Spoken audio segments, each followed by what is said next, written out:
সুন্দর একটা দিনের ভিডিও তোমাদের সাথে শেয়ার করবো। আসসালামু আলাইকুম এভরিওয়ান, আমি শারমিন আলো তোমাদের মাঝে আবার একটি নতুন ভিডিও নিয়ে হাজির হলাম। সকাল সকাল ঘুম থেকে উঠে এরকম একটা সানি ওয়েদার দেখে মনটাই ভালো হয়ে গেছে। শীত আসবে কিন্তু আমার ফেস ফাটবে না, এটা তো হতেই পারে না। তো আমার ফেস এর অবস্থা একদম 12টা বেজে গেছে ফেটে। তো এখন এই অগোছালো রুমটাকে গোছাবো। আর আমরা মানুষ দুজন, কিন্তু দেখো আমাদের বালিশ কতগুলো। এতগুলো বালিশ নেওয়ার মেন কারণই হচ্ছে আমার ছেলে, কারণ ও ছোট মানুষ, যে কোনো টাইমে রাত্রে যদি পড়ে যায় বিছানা থেকে, এই কারণে আমি অনেকগুলো বালিশ ওর চারপাশে দিয়ে রাখি। ঘর আমি একদিক দিয়ে গোছাই, ওর আরেক দিক দিয়ে নোংরা করে। তো এখানে ঘর গোছানো শেষ করে আমি এখানে একটু রান্না করে নিতেছি দুপুরের জন্য করলা ভাজি। ইদানিং আমার একদমই মাছ আর মাংস খেতে মনে চায় না, মাছের মধ্যে তাও ইদানিং আমি একটু জাস্ট চিংড়ি মাছটা খাচ্ছি। তারপর আম্মু এখানে আমাদের জন্য সিঙ্গারা নিয়ে আসছিল, সেটাই আমি আর মাগরিব মিলে খাচ্ছিলাম। মাগরিব তো সিঙ্গারার থেকে বেশি সস খাচ্ছিল। তো নাস্তা খাওয়া শেষ করে এখানে আমি মাগরিবের জন্য গরম পানিটা বসাই দিচ্ছি। যেহেতু আমাদের গ্যাস থাকা সত্ত্বেও গ্যাস থাকে না, যার কারণে আমাদের কারেন্টের সবকিছুতেই কাজ চালাতে হয়। মোটামুটি ভালো শীত পড়াতেই আমি মাগরিবের জন্য এখানে গরমের সব কাপড়গুলো রেখে দিচ্ছিলাম আর শীতের কাপড়গুলো বের করে নিচ্ছিলাম। রিপকে গোসল করানোর পর আমি যে ড্রেসটা পরাবো সেটা বের করে নিলাম, আর আমি যেটা পরবো সেটাও বের করে নিয়েছিলাম। কিছু গোছাতে গোছাতে একটা ফোন আসলো যে আমার ব্যাংকের চিঠিটা এসেছে। তো নিচে গিয়েছিলাম, সাথে সাথে মাগরিবের জন্য নুডলস কেনাকাটা করেও নিয়ে এসেছিলাম। যাদের ঘর বা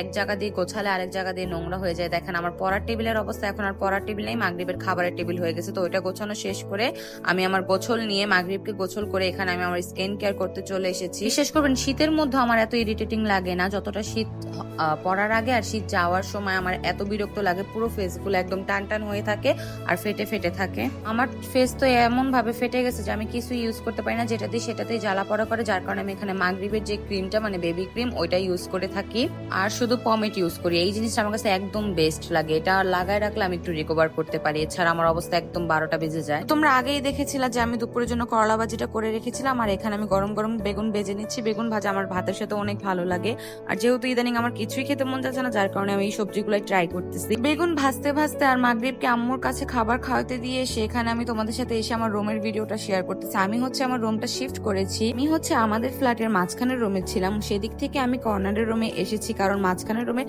পাশে আমাদের বিল্ডিং হওয়াতে ওই রুমের আলো বাতাস একদম কমে গেছে, যার কারণে এই রুমে আমার শিফট হওয়া। তো এখানে আমি লাঞ্চের আমার যে থালি সেটা আমি সাজিয়ে নিলাম। আজকে বললাম না একদম সিম্পল ভাবে খাওয়া দাওয়া শেষ করে এখানে মাগরিবকে ঘুম পাড়াবো, তো ওকে নিয়ে এসে শোয়াই দিলাম। যাদের ঘুম পাড়ানো তো একবারে যুদ্ধের সমান, তো যুদ্ধ করে ওকে ঘুম পাড়াই আমি সুন্দর একটি ওয়েদার দেখিয়ে তোমাদের কাছ থেকে আজকে বিদায় নিলাম। এই ছিল আমার একটা মিনি ব্লগ, আশা করি তোমাদের কাছে ভালো লেগেছে। তো সবাই ভালো থেকো, সুস্থ থেকো, আল্লাহ হাফেজ, থ্যাংকস ফর ওয়াচিং।